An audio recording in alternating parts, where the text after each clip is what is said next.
Hi everyone. I recently learned from Coach Kestony on YouTube a good system for the white player against the Caro-Kann. He recommends this for beginner or intermediate players. He says it's not the sharpest, most pressing way to go for an advantage for white, but it's very simple, easy to learn, and it does provide you a good, solid middle game plan. So I watched this video. I learned about the theory that he described, and I went directly on chess.com, put out a seek, got a blitz game, and immediately was able to play against the Caro-Kann, and I was able to beat a national master using Coach Kestony's ideas. So I was very happy with the result. So we're going to have a look at that game in just a few moments, but first let's describe the plans given by Coach Kestony.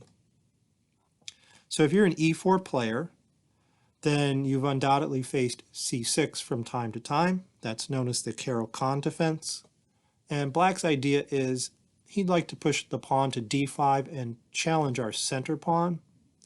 And he's ready to capture back on d5 with a pawn rather than his queen. So Black would like to keep a strong pawn in the center. Well, if Black allows us to, we usually like to put two pawns in the center like this, so we'll play d4. Black follows through with his plan, and now there are several moves White can make, but the one recommended here is the exchange variation. Taking on d5, Black's going to take back with his pawn, of course. And now, here is our plan. Here's what you need to be thinking about in this exchange variation. Our idea is to stop Black's light-squared bishop from comfortably developing. Where would that bishop like to develop to? Well, clearly it would like to go either to f5 or g4. Can't go to g4 right now, we have that square covered. So what we're going to do is stop it from going to f5. So we immediately play bishop to d3. That's important to play that right away. So now Black can't develop that bishop, not comfortably anyway. So what are most players going to do in this position? Well, they're going to turn their attentions to the knights. They're going to try to develop those knights there. And they can develop them in either order. If Black plays knight to c6, then notice he's attacking our d-pawn. So we're going to defend it with our c-pawn. And we're going to make a nice, solid pawn chain here. If Black develops the other knight, notice that Black is doing something more than just developing his knight. He's defending this g4 square with his knight, so he's threatening to finally bring out his light-squared bishop to g4. So when you see this knight come out to f6, here's what you're going to do. You're going to play simply h3, keeping control of that square. So remember, our entire plan is to thwart the development of that light-squared bishop. So what's Black going to do next? Well, now he's going to probably decide how to develop his dark-squared bishop, his other minor piece. And he can do it either by pushing his g-pawn to g6 to fianchetto it, or he can push his e-pawn forward, and he can push it to either e6 or e5 to get that bishop out on this diagonal. Well, so there are three moves we'll consider here. Probably the best move, I think grandmasters would play this most often, is g6. Not only does that prepare the bishop to come out to g7, but notice how that pawn also supports the f5 square. So Black is threatening to put the bishop on f5. And by the way, if he does, we don't want to take it and double his pawns, because that's going to give Black an open g-file. And we want a castle on that side of the board, and we don't want to face a rook on g8. So Black really would like to put the bishop on f5 here. So there's a couple of things that I like to do. One thing you can try is queen to c7 to create a battery to protect f5 further. That's going to stop Black from getting the bishop there. So maybe he turns his attention to his other bishop and finishes the fianchetto. And now we can develop normally. We can play knight f3. We can get ready to castle. We can do that on the next move. Can probably put this bishop on f4, get the knight out to d2, and play in a normal fashion. Now there's one thing I wanted to mention in this position, which is if black plays knight to b4 safely, he'll be forking our queen and bishop. Of course, he can't do that here because the pawn would capture, but watch out, in the future black may put a rook on c8, pinning our pawn and threatening the knight to come here. So just be aware of that. Black would love to trade this knight for our very good light squared bishop. Another way to play this position after you see g6 is to allow the bishop to come to f5. You can play, say, knight to f3, getting ready to castle. And if you did allow this to happen, then again, don't take the bishop. Black is going to take back and get this open g file. We don't want that. So you instead can move this bishop out of the way, like to b5, and pin the knight. Pin that knight to the king. All right, you don't want to trade your good light squared bishop for black's bad light squared bishop. Why is that bad? Well, it's on the same colored square as black's center pawn. And our bishop is on the opposite color from our center pawn, so it's our good bishop. So I would recommend putting it over on b5 and pressuring that knight, pinning the knight, and you're even threatening knight to e5 to put further pressure on that knight. And if black decides to provoke our bishop with a6, well, we're okay with trading it off and giving black a weak c6 pawn that we can attack with moves like queen a4 or knight e5. So that's another way to play. All right, so g6 is probably the best move for black, and I think black can equalize pretty easily in that line, but still we're doing fine. If black decides to push his pawn to e6 to get this bishop out, probably to e7 or d6, then we should be pretty happy with that because black just blocked in his light squared bishop. So that bishop's going to remain bad for some time. And in this case, we're going to develop quickly and normally, castle kingside, and then we're going to try to go for a kingside attack. You notice our pawn chain here is pointed towards the king side. So that's telling us we've got more space on that side of the board. That's the direction we should be playing in. We've got two very strong bishops here on adjacent diagonals pointing towards the king side. So we're going to make moves like knight f3, maybe bishop e7 here, castles, castles. And one plan is to put the bishop on f4, develop the knight to e5 here, put the rook on e1. To get this other knight transferred to the king side, we can do a pretty typical, I would call it a Ruy-Lopez knight maneuver that occurs in the Ruy-Lopez opening. You can play knight to d2, and then to f1, and then to g3 to transfer it to the king side. So you can get a pretty quick kingside attack here. If you want to play knight to e5 here right away, I'll point out one thing. If black takes that knight, you should be pretty happy with that. After you take back with the pawn, this knight is forced back to d7. And what you're doing is you're gaining space on the king side. This pawn on e5 is getting you a lot of space, and it's cutting black's army in half. His knight is now on the queen side. His bishop is still on the queen side here on c8. And so he has very few defenders for his king over here. And we're going to have a lot of attackers. We can even lift this rook at some point. We can get that knight over here to f3. We can start attacking that castled king. So we'd be very happy with that trade. Okay, and if he doesn't trade, we can still try to build up our pieces on that side of the board. All right, finally, going back to this position, another move black may try, and you probably wouldn't see this very often at the lower rating levels, but black can try e5. So this allows the dark square bishop to come out without blocking in the light squared bishop. Now notice black is threatening to push the pawn to e4 to block out our bishop here. We can't let that happen, so we have to trade pawns here. And then notice the pawn structure black has. He has an isolated queen's pawn. That's a weakness. What we're going to do against that isolated queen's pawn is control the square in front of it. It's very important to control the square in front because black would like to push that pawn to d4 if given the opportunity and trade off his weakness for our c3 pawn. So here you would want to play a move like knight f3 or bishop e3 to control that square on d4. For example, knight f3 here. Now black may take off our nice bishop, but that's okay. We're still going to play against that weakness, and we're going to control the square in front of it as well. Maybe bishop e7 here. We can play bishop e3 to control that square further. Castles. We can get our other knight into play. Maybe rook to e8, putting the rook in line with our king, which means it's probably time to castle. Maybe black develops this bishop to support their pawn. We can blockade the pawn with a knight, and we can get our other knight over to f3.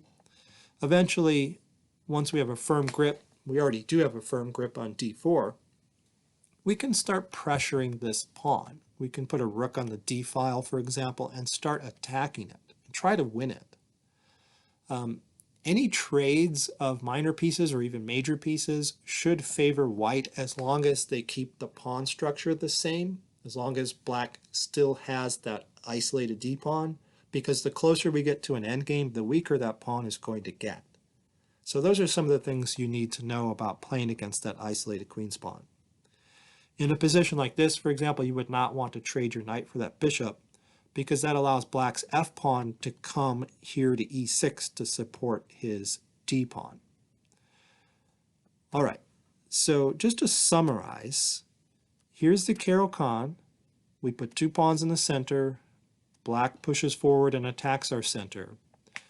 We're advocating for this exchange variation and then playing against the light squared bishop. We want to keep it off of the f5 square, so we immediately control that square with bishop d3. Black can bring his knights out in either order. This is normal play. A lot of the lower rated games will reach this position. And now we're at a crossroads. If g6, black is threatening to put the bishop on f5, you can allow him to do that, or you can play queen to c2 to play against that idea. If e6, you're really happy that he just blocked in his light squared bishop, and you can start attacking on the king side. You can start developing your pieces towards that side of the board. And finally, if e5 instead, you're going to trade and give black that isolated d-pawn. Just make sure you control the square right in front of that pawn and then start pressuring it. All right, so after watching this video and internalizing these ideas, I went on chess.com, I got a game. Right away, I was able to play the Caro-Kann versus a national master. So here's how the game went. I was white. We played the Caro-Kann, and I followed the advice given by Coach Kestony. I played the exchange variation, and then bishop d3 to control the f5 square. So my opponent did bring out his knights. Knight c6 attacks the d-pawn. I defended. Knight f6 controls g4, threatening to bring the light squared bishop out. So I prevent that with h3. And now we're going to see actually a different move. We just covered g6, e6, and e5. My opponent didn't go for any of those ideas. He wasn't thinking of his dark squared bishop first. He was thinking of getting out his light squared bishop. And how is he going to get that out? Well, his idea is to fianchetto it. But pushing the pawn to b6 creates some light squared weaknesses on this side of the board, and I have this nice light squared bishop. So instead, my opponent tried a6, and then after knight f3, b5. And so he wants to fianchetto his bishop, but he wants these pawns to control some light squares. The engine really doesn't like this plan. I think it's just too slow. Black is pushing his pawns, taking too many tempi to get his bishop to b7 where it's going to be sitting behind his blocked center pawn. So maybe not the best plan. Okay, I continued on with my normal development. Okay, normal developing moves here. Knight f1. And I think I delayed knight to e5 for too long. In fact, I may have even forgotten about that move, to be honest, having just watched the video right before this game. The engine does suggest here playing knight to e5. And again, remember, black doesn't want to exchange here and then give white all of this kingside space thanks to his advanced e-pawn. But what the engine suggests instead is defending the knight on c6 with a move like bishop b7. But then here's another nice idea to keep in mind. Sometimes you can transfer the knight from e5 to g4 to challenge the f6 knight, which is making a good defender to the black king. So you might want to remove that defender. So that was the line that the engine was going for. Instead, I played knight f1, rook e8, then knight g3, h6, developed my bishop to f4. At any point, I could have played knight to e5 again. Bishop b7, queen e2, bishop d6, challenging the dark squared bishop. And I played bishop e5. I think I should have, again, played knight to e5 here. And then after something like rook to c8, one other benefit of moving that knight off of f3 to e5 is it opens this diagonal for the queen, and it allows a move like knight h5, where that knight is protected by the queen. So again, white would like to remove this defender, would like to exchange those knights. So that was another idea, but instead I played bishop e5. Black traded bishops. I took back with the d-pawn in order to gain more space. So I did remember that idea at that point. And now I was comfortable with the idea of just transferring all my pieces to the king side and going for a kingside attack. I didn't know how I was going to accomplish that, but I remembered from the video that that was an idea.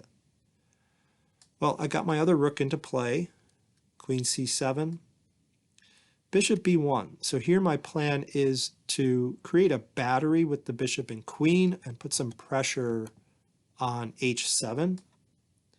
So my opponent played knight f8, a defensive move to cover the h7 square. And then queen d3, knight e7, transferring this knight over to the defense of the black king. Good idea. Knight h5. All these moves were recommended by the engine. These last few moves, I'm just bringing my pieces closer to the black king. Queen c4, trying to trade queens, and I correctly sidestepped the trade. Knight eg6. And knight d4 was an inaccuracy. That's not the most pressing move. A much better move here is rook d4, getting a tempo on the queen and probably transferring over to the king side at some point. So a rook lift, we call that. Also, the rook will support the knight coming to h4 to challenge that knight on g6. So that was a better plan. Instead, knight to d4, rook a c8, queen g3. So that was why I got that knight out of the way. I wanted to slide the queen over and pressure here. So the knight on g6 is pinned because of a mate threat on g7. Okay, b4, and black is going for what's called a minority attack here. He has this minority of pawns he's pushing forward against my majority. So he's trying to create a weakness on c3. He's even threatening to win a pawn on c3 at this point. Okay, and here I go really wrong. I couldn't think of a good way to press further on the king side and keep the attack going. So I decided to liquidate some pieces, trying to get rid of some of his defenders. But along with getting rid of his defenders, I'm getting rid of my attackers. I really shouldn't give up this strong bishop. What should I have done instead? Well, I should have been more patient.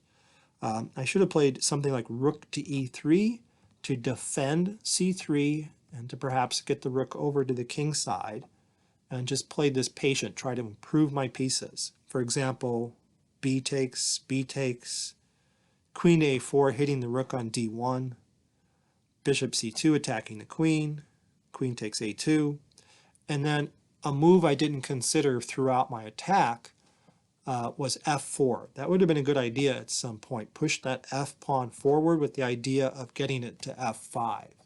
So that would have been one way to further my attack.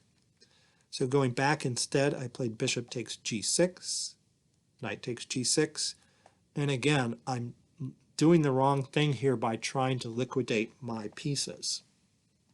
So knight f4, instead the engine suggests this kind of tricky move, h4. And the purpose of that is, that's actually a threat to take on g7, because if the king recaptures, the knight on g6 would be pinned by the queen, and I could follow it up with h5, winning the piece back. So that's one way to break open the king side here. Instead, I played knight f4. Black was happy to exchange off pieces and then win a pawn here by taking on c3, and black actually went for the a pawn.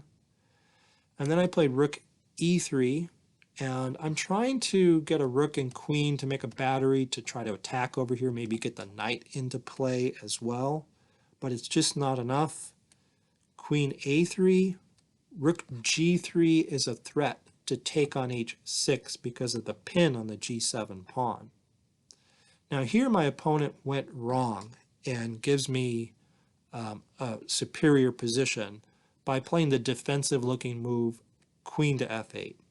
I don't know if my opponent simply missed that I could take on h6, which is what I did, or if he allowed me to do that. But instead, the engine suggests playing rook takes c3, winning a second pawn, going up 2 pawns in the position, and just threatening to take the rook here on g3. In this case, though, white can probably force a draw after knight f3, blocking the attack on the rook, and I think the pressure on the king side with white's pieces here is just enough to counterbalance black's extra 2 pawns. So for example, black suggests, or the engine suggests, that black move king to f8 to get out of the pin to stop the queen from taking on h6. Queen g4, threatening queen takes g7 check. G6, queen h4 to get to this square. So here I think white does have enough pressure on the black king to hold the draw. The engine says it's all zeros. So that's the way black should have played, but instead he played queen f8. I took on h6, rook c7 to try to defend along the 7th rank. I transfer my knight over. I want to get it to f4 and h5. f5. I ignore that. I bring my other rook into play, bringing it to the 4th rank. Rook c4. So black's going to trade a pair of rooks. Knight f4. And the trade happens. But now white's attack is just too strong. These 3 pieces are too much for the black king to handle. He plays rook e7 to defend g7 further, but then after knight h5, the threats are just too great. There are 3 pieces attacking here on g7, but the real threat is knight to f6 check. My opponent played queen f7, but just to illustrate the dire straits that black is in, if he had played rook to f7 to try to defend that square on f6, then I can play knight f6 anyway, and black can't even sacrifice the exchange here because the pawn would come to f6, and now there's no way to defend on g7 any further. There are 3 attackers here. And of course the queen cannot take the pawn because of queen takes queen. The g7 pawn is pinned. So my attack was too strong at this point. So my opponent played queen f7, and then knight f6 check followed, king f8, queen to h8 check with mate on the next move, so my opponent resigned. So I was very happy to learn a new idea in the Caro-Kann. A really simple opening plan gave me some confidence to play this game. And I wanted to thank Coach Kestony. I'll put a link to his video in the description below. So give his channel a look if you're not familiar with it. He's got a lot of great videos. All right, thanks for watching.